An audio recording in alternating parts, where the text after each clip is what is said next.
సర్వసంగ పరిత్యాగిని సన్యాసి అంటారు.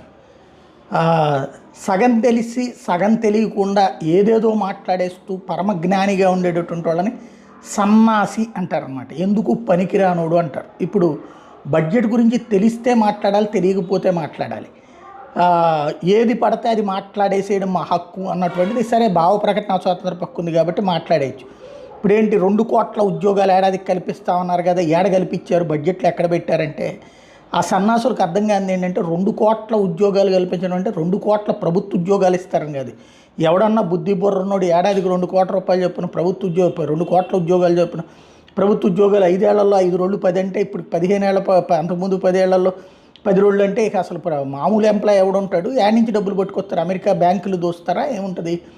ఉద్యోగాల కల్పన ఎలాగ సాధ్యమవుతుంది? ఇప్పుడు కొత్తగా పెట్టిన బడ్జెట్లో ఎంఎస్ఎంఈలకి భారీ ఎత్తున ప్రోత్సాహకాలు ఇచ్చారు.